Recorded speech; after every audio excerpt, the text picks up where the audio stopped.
Hello बच्चों, नमस्कार। तो आज मैं लाया हूं आपके लिए अल्काइल हैलाइड का एक बहुत ही इंपॉर्टेंट सा प्रॉपर्टी, जिस रिएक्शन का नाम है एनएसआर रिएक्शंस। एनएसआर का मतलब होता है न्यूक्लियोफिलिक सब्स्टिट्यूशन रिएक्शंस। यहां पे हम देखने वाले हैं न्यूक्लियोफाइल किस तरीके से अल्काइल हैलाइड्स पे सब्स्टिट्यूशन करके रिएक्शन को कंप्लीट करता है। तो बेसिकली ये बहुत ही ज्यादा इंपॉर्टेंट रिएक्शन है अल्काइल हैलाइड का। आप इनफैक्ट ऐसा भी सोच सकते हो अल्काइल हैलाइड का ये एक प्रॉपर्टी है, one of the very important property. अगर कभी भी ऑर्गेनिक केमिस्ट्री में अल्काइल हैलाइड दिखे आपको, इसका एक ही मतलब निकलता है, it will undergo NSR reactions, nucleophilic substitution reactions. अब यहां पे अगर मैं अल्काइल हैलाइड एक ले लूं RX, this is our alkyl halide, और इसका रिएक्शन मैं कराऊं किसी भी न्यूक्लियोफाइल के साथ। न्यूक्लियोफाइल्स, अब सवाल उठता है न्यूक्लियोफाइल्स क्या होता है। तो न्यूक्लियोफाइल्स हमारे लिए न्यूक्लियस लविंग स्पीसीज हो जाते हैं, और न्यूक्लियोफाइल के ऊपर होता है नेगेटिव का चार्ज। अब इस न्यूक्लियोफाइल की मदद से हम इस अल्काइल हैलाइड पे सब्स्टिट्यूशन कराने वाले हैं। सब्स्टिट्यूशन का मतलब अब यहां पे ये बनता है कि R जो आप देख रहे हो, X को यहां पे पकड़ा हुआ है, अब इस X को छोड़ देगा और न्यूक्लियोफाइल के साथ जुड़ जाने वाला है। यानी हम इसको इस तरीके से भी बोल सकते हैं, न्यूक्लियोफाइल यहां पे X को हटा के R के साथ दिखने वाला है आपको। तो बेसिकली इस रिएक्शन को हम कहते हैं न्यूक्लियोफिलिक सब्स्टिट्यूशन रिएक्शंस, यानी न्यूक्लियोफाइल की मदद से अल्काइल हैलाइड में हमने दिखाया सब्स्टिट्यूशन। तो अब क्या बन जाएगा हमारा रिएक्शन? अगर न्यूक्लियोफाइल ने इस अल्काइल हैलाइड पे सब्स्टिट्यूशन किया तो कुछ इस तरीके से हमारा रिएक्शन बनता है, RNU प्लस, देखो X जो है वो X माइनस के फॉर्म में इस रिएक्शन से बाहर निकल चुका है। तो this is basically NSR reaction, जिसको हम कहते हैं न्यूक्लियोफिलिक सब्स्टिट्यूशन रिएक्शंस। अब ये जो रिएक्शन आपके सामने लिखा गया है, ये 2 टाइप्स के होते हैं।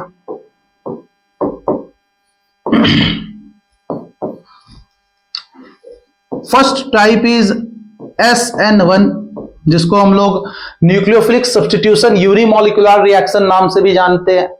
And the second type is SN2, जिसको हम लोग सब्स्टिट्यूशन न्यूक्लियोफिलिक बाइमॉलिक्यूलर नाम से भी जानते हैं। तो आज के इस लेक्चर में बच्चों हम लोग देखने वाले हैं mainly SN1 reaction. SN1 reaction हम लोग देखने वाले हैं। अच्छा, हल्का सा आपके सामने एक डायग्राम दिख रहा होगा यहाँ पे, 2 बिल्ली के, है ना। तो हम कुछ इस 2 पिक्चर्स की मदद से आज हम लोग एक हल्का सा मैकेनिज्म का आइडिया लेने वाले हैं। SN1 SN2 रिएक्शंस में किस तरीके का मैकेनिज्म हम फॉलो करते हैं।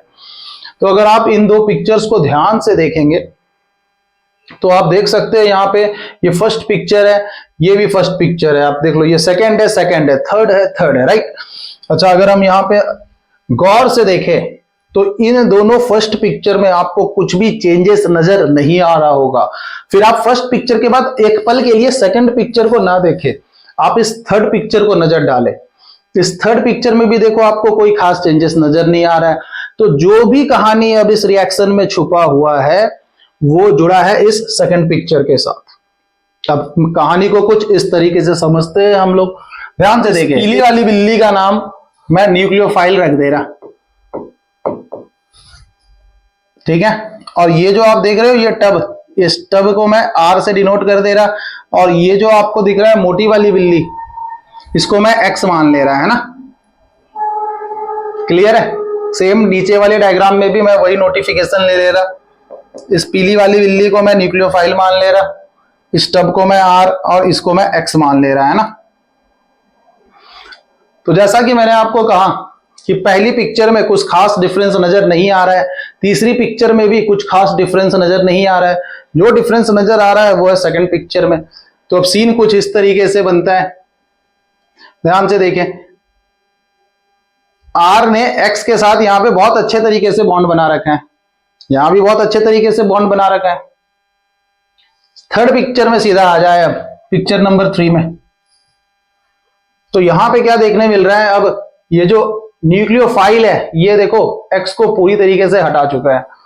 इस पिक्चर में भी वही आपको नजर आ रहा है, न्यूक्लियोफाइल ने इस X को पूरी तरीके से हटा रखा है। तो सब्स्टिट्यूशन तो हो गया है। अब सब्स्टिट्यूशन जो हुआ है वो कुछ इस तरीके से हुआ है दोनों में, ध्यान से देखें।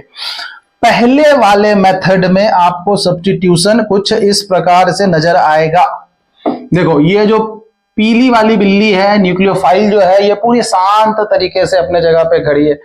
ये जो मोटी बिल्ली आपको दिख रहा है यानी X, अपने आप R के साथ बॉन्ड को तोड़ दिया। ये प्यार से बिना कुछ बोले अपने आप ही ये निकल पड़ा। जो सोफा है वो खाली कर दिया इसने। किसके लिए खाली कर दिया? इस पीली वाली बिल्ली के लिए। और इस पीली वाली बिल्ली ने जाकर इस खाली सोफा पे अपना जगह बना लिया। पहला पिक्चर कुछ ये बता रहा है। दूसरे पिक्चर में अगर हम ध्यान से देखें तो अब जो पीली वाली बिल्ली है ना, इस बिल्ली को क्या कर रही है? देखो ये जाने का नाम ही नहीं ले रही थी। तो इस पीली वाली बिल्ली ने इस मोटी वाली बिल्ली पे, इसको मोटी वाली बिल्ली मान लेते हैं ना, इस पे अटैक कर दिया। पीछे तरफ से देख रहे हो, अटैक कर दिया है, क्योंकि ये जाने का नाम ही नहीं ले रही थी। अब जैसे ही इसने अटैक किया, देखो इसका मुंह देखो कैसा बन गया है। तो ये तुरंत अब डर के भाग निकला। ठीक है, तो ये अंतर है। अब यहां पे मैं क्या आपको समझाना चाह रहा हूं कि ये जो आपका फर्स्ट पिक्चर जो नजर आ रहा है आपको, राइट, ये बता रहा है कि ये जो रिएक्शन हुआ है ये 2 स्टेप्स में हुआ है। पहला स्टेप देखो, यहां से यहां तक ले गया आपको, ये बिल्ली आराम से निकल गया। फिर जाके जब ये आराम से निकल गया, ये पीली वाली बिल्ली ने बॉन्ड बना लिया। और ये जो दूसरा तस्वीर दिख रहा है ना, ये सिंगल स्टेप है। ये जो पीली वाली बिल्ली ने इसको देखा, यानी X को देखा R के साथ बॉन्ड बनाते हुए, सीधा इस पे छलांग मार दिया और इसको भगा डाला और खुद बॉन्ड बना लिया R के साथ। तो ये सिंगल स्टेप है और ये 2 स्टेप रिएक्शन हो गया। तो बेसिकली मेरा ये कहना है कि ये जो पहला डायग्राम है ये SN1 को रिप्रेजेंट कर रहा है और ये जो दूसरा डायग्राम है ये SN2 को रिप्रेजेंट कर रहा है ना। हालांकि आज के क्लास में हम बस SN1 पढ़ने वाले हैं। तो ये है आपका हल्का सा पिक्चर जो दिखा रहा है किस तरीके से न्यूक्लियोफाइल जो है वो सब्स्टिट्यूट करता है X को और खुद जगह ले लेता है ना, जो कि रिएक्शन का नाम है हमारा न्यूक्लियोफिलिक सब्स्टिट्यूशन रिएक्शन। चलिए आगे बढ़ते हैं। तो बेसिकली इस रिएक्शन में हमें क्या देखने को मिलता है? ये 2 स्टेप रिएक्शन है ना। तो the very first thing over here is, ये अल्काइल हैलाइड जो है वो सॉल्वोलाइसिस की मदद से, यानी सॉल्वेंट की मदद से खुद ही अपने बॉन्ड को क्लीव कर लेता है, तोड़ देता है और बना लेता है कार्बोकैटायन। जैसे ही कार्बोकैटायन बन गया तब जाके यहां पे होता है न्यूक्लियोफाइल का अटैक। जब तक कार्बोकैटायन नहीं बनता है यहां पे, तब तक न्यूक्लियोफाइल आराम से किसी कोने में बैठ के मजे लेते रहते हैं। यही समझ आ रहा है हमें, है ना? क्योंकि क्यों ऐसा होता है? बिकॉज यहां पे जो न्यूक्लियोफाइल हम लेते हैं वो वीक न्यूक्लियोफाइल लेते हैं। तो वीक न्यूक्लियोफाइल जो है वो ना तो फ्रंट अटैक कर पाता है ना तो बैक अटैक कर पाता है। तो वो इंतजार करता है, किसका इंतजार करता है? सॉल्वोलाइसिस का, कि सॉल्वोलाइसिस की मदद से ये R2X के बॉन्ड टूट जाए, कार्बोकैटायन बन जाए, तब जाके न्यूक्लियोफाइल आए और इस पे अटैक करके सब्स्टिट्यूशन रिएक्शन दिखाएगा और हमारा प्रोडक्ट बनता है RLU। अब यहां पे ध्यान रखने वाली बात क्या है? ये जो रिएक्शन है ये 2 स्टेप्स में कंप्लीट हुआ है। The first step is formation of carbocation, जो कि one of the slow step है, रिवर्सिबल है। And the second step is attack of nucleophile on carbocation, जो कि one of the fast step है। अब यहां पे जो कार्बोकैटायन बना है आपको, तो मैं यहां पे एक पॉइंट स्टेट करने वाला हूं, रीअरेंजमेंट पॉसिबल। ठीक है, तो आपको ये पता है कि जब भी कार्बोकैटायन बनता है आपको रीअरेंजमेंट सोचना है यहां पे, राइट? अब रीअरेंजमेंट सोचने का मतलब क्या है कि you need to think about hydride shifting, methyl shifting, ring expansion, ring contraction. इनमें से अगर कुछ भी आपको दिखता हो जिससे कार्बोकैटायन को स्टेबिलिटी मिल रहा हो तो आपको वो करना है।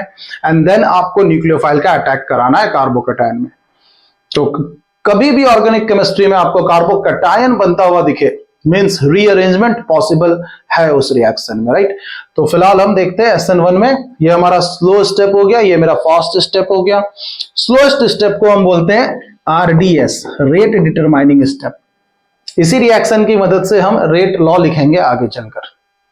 तो बच्चों क्लियर है, ये SN1 रिएक्शन का हल्का सा मैंने आपको आइडिया दिया कि ये जो रिएक्शन है ये 2 स्टेप रिएक्शन है।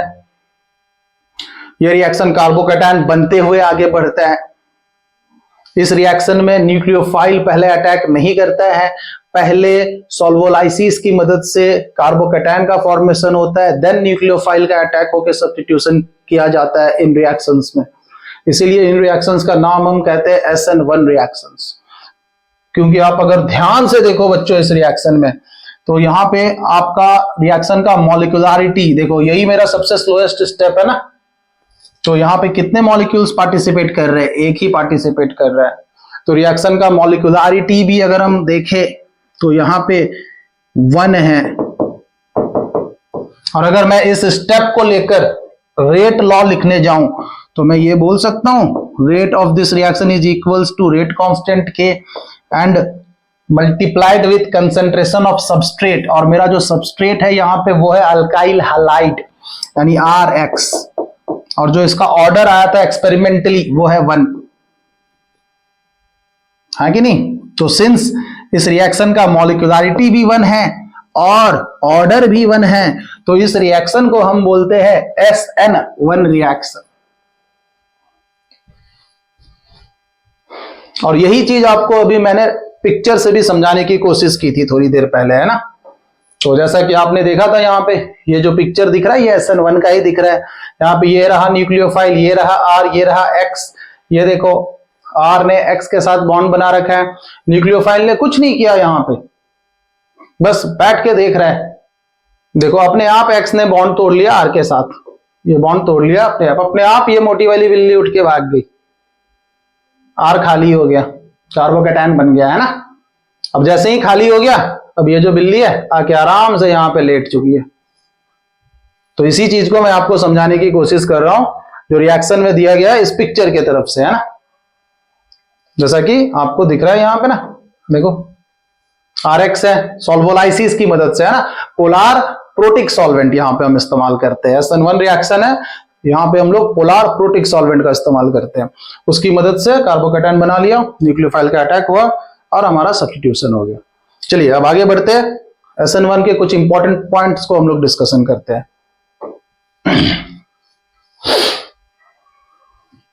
तो जैसा कि मैंने आपको कहा था ये 2 स्टेप रिएक्शन है। First step is carbocation formation and second step is nucleophilic attack. Carbocation बन रहा है तो हम यहां पे जरूर लिखेंगे rearrangement if possible, rearrangement if possible, है ना। और रीअरेंजमेंट बोलने से यहां पे आपको मैं बता दूं, you need to think about hydride shifting, 1,2 hydride shifting, methyl shifting,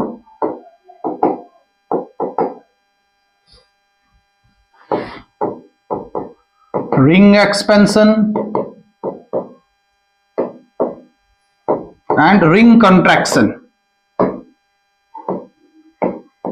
तो ये 4 चीज के बारे में आपको सोचना बहुत जरूरी है, right. First step is the RDS, बता चुका हूं। अच्छा ये देख ले, very important point, very important point, rate of reaction. अगर आपको SN1 का निकालना है तो it is directly proportional to stability of carbocation, है ना। कार्बोकैटायन का स्टेबिलिटी आपको चेक करना है, और ये आपने GOC में पढ़ रखा होगा, ठीक है। कार्बोकैटायन की stability, you need to start from generally back bonding. आपको बैक बॉन्डिंग सोचना है, देन एरोमेटिसिटी सोचना है, देन आपको मेसोमेरिक इफेक्ट सोचना है, हाइपर कंजुगेशन सोचना है, इंडक्टिव इफेक्ट सोचना है। और ये सारे चीज हम लोग जनरली जो है वो GOC में पढ़ रखा है, राइट। और अगर हम एक जनरल ऑर्डर की बात करें कार्बोकैटायन का, तो वो हमारा होता है 3 degree R, 2 degree R and then 1 degree R। बोलो कंप्लीट है। चले अगर हम rate of reaction with respect to halogen सोचे तो आपको पता होना चाहिए कि यहाँ पे जो RX होता है वो जितना जल्दी टूटेगा उतना जल्दी कार्बोकैटायन बनेगा। और वो जल्दी कब टूटेगा? जब बॉन्ड लेंथ ज्यादा हो। और बॉन्ड लेंथ किसका सबसे ज्यादा होता है? आयोडीन का बॉन्ड लेंथ सबसे ज्यादा होता है, then bromine, then chlorine, then fluorine, है ना। तो विथ रिस्पेक्ट टू हेलोजन आपका ये फाइनली ऑर्डर हम फॉलो करेंगे। और रेट लॉ केमिकल काइनेटिक्स में हमने पढ़ा है ना, we need to think about the rate determining step, कि रेट लॉ लिखते समय rate is equals to rate constant के मल्टीप्लाइड विद सबस्ट्रेट। और यहाँ पे आपको मैंने अभी थोड़ी देर पहले आपको दिखा रखा है, देखो दिखा रखा है ना, यहाँ पे हमने बस एक ही सबस्ट्रेट ले रखा है, तो बस यही आएगा, और ये मैंने यहाँ लिख भी रखा है। तो ये कुछ पॉइंट्स मैंने समरी करके रखा है आपके लिए, आप एट ए ग्लैंस इन पॉइंट्स को पढ़ सकते हो, है ना। 2 स्टेप रिएक्शन है, कार्बोकैटायन बन रहा है, फर्स्ट स्टेप पार्ट डीएस है, and this is the most important point, rate of reaction is directly proportional to stability of carbocation. चलिए आगे बढ़ते हैं।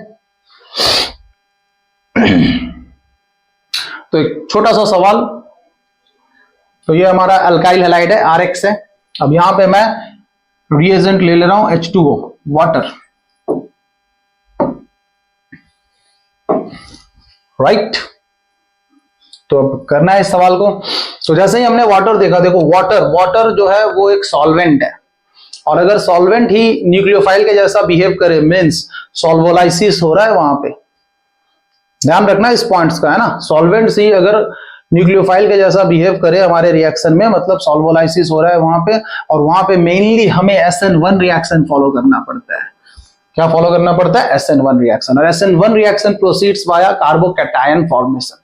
तो ये हमारा हेलोजन है, ये हमारा कार्बन है। तो सबसे पहले मैं यहां पे कार्बोकैटायन बना दूं, ये बन गया मेरा कार्बोकैटायन, राइट। अब रीअरेंजमेंट पॉसिबल, तो ये जो कार्बोकैटायन है ये कितना डिग्री आपको दिख रहा है? 1 डिग्री, 2 डिग्री, 2 डिग्री कार्बोकैटायन है। अगर मैं इस प्लस को यहां भी लेके आऊं तो 2 डिग्री ही है, तो ये ऑलरेडी स्टेबल है, no rearrangement in this case. Carbocation बनने के बाद अब मैं यहां पे वाटर का अटैक करा देता हूं। अब जैसे ही मैंने यहां पे वाटर का अटैक कराया, ध्यान से देखेंगे, है ना, तो ये रहा मेरा वाटर जुड़ गया, ऑक्सीजन पे कौन सा सिंबल आ गया? प्लस का सिंबल आ चुका है, राइट। अब ऑक्सीजन के प्लस को खत्म करने के लिए मैं इस हाइड्रोजन का बलिदान दे दूंगा, H को H प्लस के फॉर्म में निकाल दूंगा, और जो मेरा आंसर बन गया वो यहाँ पे ये अल्कोहल बन गया, 2 डिग्री अल्कोहल। तो अब यहां से बच्चों देखो एक बहुत इंपॉर्टेंट पॉइंट भी हमें सीखने को मिलता है कि कभी भी अगर वाटर का अटैक हम करवा रहे हैं ना कार्बोकैटायन में, तो हम सीधा अब क्या बोलेंगे? आता वाटर है बट जुड़ता OH है, ठीक है, क्योंकि वाटर में जो न्यूक्लियोफाइल होता है वो क्या होता है बेसिकली, आप जस्ट H प्लस को निकाल दो यहां से, तो OH माइनस ही जाके जुड़ेगा ना वहां पे। तो अब हमने क्या किया, एक बार देख लिया प्रोसेस कैसा है, बट अब हम ये याद रखेंगे कि आता पानी है, जुड़ता OH माइनस है। क्लियर है? चलो हो गया खत्म ये सवाल। अब अगले सवाल पे चलते हैं। तो नेक्स्ट क्वेश्चन ये रहा, है ना। चले सेम कहानी है, water is the reagent, solvent ही अगर रिएजेंट के जैसा बिहेव करे यानी सॉल्वोलाइसिस, और सॉल्वोलाइसिस का मतलब है आपका SN1, SN1 goes through carbocation formation.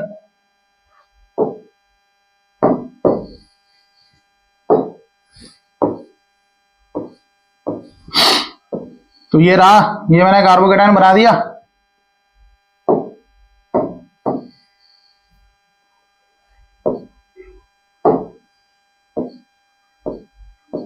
ये बन गया कार्बोकैटायन। और आप ध्यान से देखो ये कितना डिग्री कार्बोकैटायन है, ये देखो ये प्लस कितने कार्बन से जुड़ा है? 1 कार्बन से, 1 डिग्री कार्बोकैटायन। अगर मैं इसको यहां से यहां ले आऊं तो ये 3 डिग्री में कन्वर्ट हो जाएगा, मींस रीअरेंजमेंट पॉसिबल है यहाँ पे। अच्छा, रीअरेंजमेंट में कौन सा रीअरेंजमेंट करा दूं मैं? यहाँ पे देखो इस कार्बन के साथ एक H भी जुड़ा हुआ है, तो मैं यहाँ पे हाइड्राइड शिफ्टिंग कराऊंगा। क्या कराऊंगा? हाइड्राइड शिफ्टिंग कराऊंगा, है ना। तो मैं यहाँ लिख दूं 1 to H minus shift. 1 to H minus shift का मतलब क्या है? मैं यहाँ पे इसको 1 इसको 2 दे दूं, 2 से H लेकर 1 में दो, 1 का प्लस 2 को दे दो, हो गया 1 to हाइड्राइड शिफ्ट। तो अब कार्बोकैटायन जो मेरा है वो ये बन चुका है, और ये स्टेबल है इससे। क्यों स्टेबल है इससे? क्योंकि यहाँ पे ये 1 डिग्री है और ये 3 डिग्री दिख रहा है हमें, तो this is more stable then this form, है ना। अब जैसे ही कार्बोकैटायन बन गया, अब मैं वाटर को बुला लेता हूं, यानी न्यूक्लियोफाइल मेरा। SN1 में यही तो होता है, पहले कार्बोकैटायन बनता है, फिर आता है रिएजेंट, यानी कि न्यूक्लियोफाइल सब्स्टिट्यूशन करने के लिए, है ना। अब आता पानी है, जुड़ता OH माइनस है, तो H प्लस निकाल दिया और मैंने यहां पे लगा दिया OH, तो बन गया ये मेरा आंसर कंप्लीट। चले, तो कितने, देखो कितना आसान तरीके से आप बना रहे हो, है ना। आता पानी है, जुड़ता OH है, खत्म हो गया। चलिए नेक्स्ट। अच्छा, आप देखिए बच्चों, देखो ध्यान से देखो, ये स्लाइड सबसे ज्यादा इंपॉर्टेंट है आपके SN1 के लिए, है ना। बहुत ज्यादा दिक्कत होता है बच्चों को कि सर हम SN1 कब करें, किस क्वेश्चन में करें, है ना। तो हमेशा याद रखना, जब भी सवाल में आपको सॉल्वोलाइसिस दिखे तो SN1 करना है ना। रिएजेंट में आपको वाटर हो, अल्कोहल दिखे, या फिर कभी भी कोई वीक न्यूक्लियोफाइल दिखे तो SN1 करना है, क्योंकि वीक न्यूक्लियोफाइल में उतना ताकत नहीं होता है कि वो अटैक कर सके, बैक अटैक कर सके। तो वो क्या करता है, वो सॉल्वेंट की मदद लेता है, सॉल्वेंट की मदद लेकर कार्बोकैटायन बनाता है, फिर जाके अटैक करता है। सॉल्वोलाइसिस का मतलब ही होता है जब सॉल्वेंट न्यूक्लियोफाइल के जैसा बिहेव करे।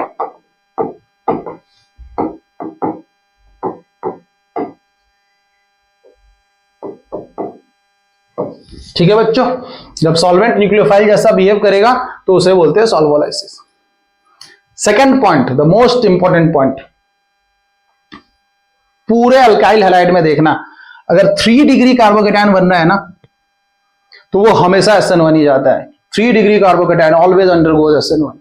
एंड इससे भी इंपॉर्टेंट पॉइंट देख लो कि सर 3 डिग्री SN1 जाता है, तो 1 डिग्री 2 डिग्री का क्या करें, तो 1 डिग्री हमेशा SN2 जाता है, याद रखना। बट अगर आपका 1 डिग्री और 2 डिग्री आर रेजोनेंस स्टेबिलाइज्ड है, ध्यान से, यानी कंजुगेशन में है, किसमें है, कंजुगेशन में है वो, है ना। Positive single double, negative single double, free radical single double, हालांकि फ्री रेडिकल तो यहां दिखेगा नहीं आपको, कार्बोकैटायन आप बना रहे हो, तो रेजोनेंस स्टेबिलाइज यानी कि पॉजिटिव सिंगल डबल आपको नजर आ सकता है। अगर आपको पॉजिटिव सिंगल डबल नजर आ रहा है 1 डिग्री एंड 2 डिग्री आर में, है ना, तो भी आपको SN1 करना है। क्यों, स्टेबिलिटी, क्योंकि वो कार्बोकैटायन स्टेबल है, और stable carbocation always undergoes SN1 reaction. This is very important point. Okay, चले थर्ड देख लेंगे। अगर एरो मार्क पे आपको कभी भी लुईस एसिड नजर आए, तब लुईस एसिड क्या होता है, लुईस एसिड वो एसिड होते हैं जो इलेक्ट्रॉन डेफिशिएंट स्पीसीज होते हैं, जिनके ऑक्टेट कंप्लीट नहीं होते हैं, जैसे कि FeCl3, AlCl3, इन सब में अगर आप देखो इनके ऑक्टेट इनकम्प्लीट है, इनके पास 6 इलेक्ट्रॉन है। ठीक है, AgOH में अगर आप देखो Ag प्लस है, AgNO3 में Ag प्लस है, ये इलेक्ट्रॉन डेफिशिएंट स्पीसीज है, और इलेक्ट्रॉन डेफिशिएंट स्पीसीज हमेशा SN1 रिएक्शन ही कराते हैं। And the last point is moist Ag2O। अगर आपको कभी भी एरो मार्क पे Ag2O प्लस H2O दिखे, है ना, कभी भी आपको, अगर आप Ag2O को पानी में डाल दो तो वो बेसिकली क्या बना देता है, AgOH बना देता है। और अभी अभी आपको बताया गया AgOH क्या है, एक लुईस एसिड है, क्या है, एक लुईस एसिड, तो ये भी आपका क्या जाएगा, SN1 रिएक्शन जाएगा। So again this is a very important summary for SN1 reaction. ठीक है, the most important point is resonance stabilized 1 degree and 2 degree R also goes SN1 reaction। तो ये थी कुछ जनरल पॉइंट्स SN1 के तरफ से, जिनको आपको ध्यान रखना है, बहुत अच्छे तरीके से पढ़ के जाना है, क्योंकि ये वो रिएक्शंस है जो हर एग्जाम्स में आते हैं। चलिए अब लास्ट क्वेश्चन देखते हैं आज के क्लास का, PHCH2Cl, है ना, और देखो एरो मार्क पे वाटर दिया है, means again the reaction is SN1 reaction. तो पहला स्टेप कार्बोकैटायन बनाना है। ठीक है, पीएच को हम लोग इस तरीके से बेंजीन भी ड्रॉ कर सकते हैं, है ना।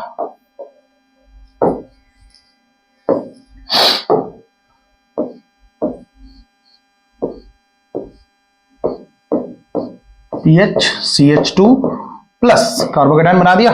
अब ध्यान से देखें, अब ये जो कार्बोकैटायन है ये कंजुगेशन में है, positive single double, resonance stabilised है, ये ऑलरेडी स्टेबल है, तो इसे यहाँ पे कोई रीअरेंजमेंट की जरूरत नहीं है, है ना। तो अब सीधा सीधी अब हम यहाँ पे वाटर का अटैक करवा देंगे। आता पानी है, जुड़ता OH माइनस है, न्यूक्लियोफाइल निकाल ले आप यहाँ से, वाटर में न्यूक्लियोफाइल क्या है, OH माइनस, OH माइनस को सीधा आप यहाँ पे लगा दे दैट्स योर आंसर, CH2OH, है ना। बेंजाइल अल्कोहल, क्या बन गया ये, बेंजाइल अल्कोहल। तो बच्चों आज का क्लास हमारा SN1 के लिए यहीं तक रखते हैं इसे, है ना। तो आज हमने क्या क्या पढ़ा, आज हमने SN1 के वेरी इंपॉर्टेंट पॉइंट्स डिस्कशन किए कि ये जो रिएक्शन है ये कार्बोकैटायन बन के जाता है, बहुत ही इंपॉर्टेंट पॉइंट है, ये याद रखेंगे। 3 डिग्री R हमेशा SN1 रिएक्शन जाएगा। Resonance stabilised 1 degree and 2 degree R जो है वो SN1 रिएक्शन दिखाता है। यहाँ पे मेनली सॉल्वोलाइसिस की मदद से यहाँ पे कार्बोकैटायन बनता है, राइट।